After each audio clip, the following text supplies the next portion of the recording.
कीजिए, मगर याद रखिए जब तक आपकी ज़िंदगी में पंजगाना नमाज शामिल नहीं, आपकी ज़िंदगी में सुकून नहीं आ सकता। महफिल पर आने का मकसद कतन ये नहीं है कि आप 5 वक़्त नमाज न पढ़ें। खुदारा मक्की मदनी मेंबरान और जहाँ जहाँ तक मेरी आवाज़ जा रही है अंदर के खुदा के लिए 5 वक़्त नमाज पढ़ना शुरू कीजिए अगर अपनी ज़िंदगी में सुकून चाहते हैं।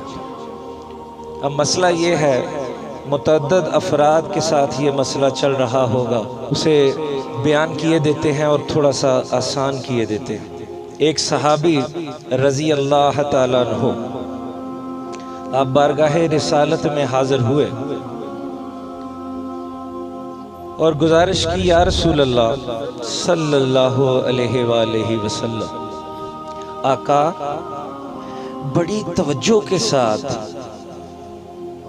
बड़े एहतमाम के साथ वज़ू करता हूँ, नमाज के लिए वक्त निकालता हूँ, बड़ा इखलास लेकर जाता हूँ, मगर या रसूल अल्लाह सल्लल्लाहु अलैहि वसल्लम जब नमाज के लिए खड़ा होता हूँ मेरे आका, तो बिल्कुल नमाज में तवज्जो नहीं होती और जी ये चाहता है कि मस्जिद से बाहर निकल जाऊँ, फौरन ही चला जाऊँ। बड़ा एहतमाम, बड़ा इखलास और बड़ी तवज्जो करने के बावजूद मेरे आका ये मामला मेरे साथ चल रहा है। एक कौन कह रहा है? एक सहाबी रज़ी अल्लाह ताला अन्हु बारगाहे रिसालत में अर्ज कर रहे हैं, जब नमाज के लिए खड़ा होता हूँ आका तो मुख्तलिफ वसवसात, ख्यालात और नमाज में दिल नहीं लगता मेरे आका, फौरन ही दिल चाहता है कि मैं बाहर निकल जाऊँ।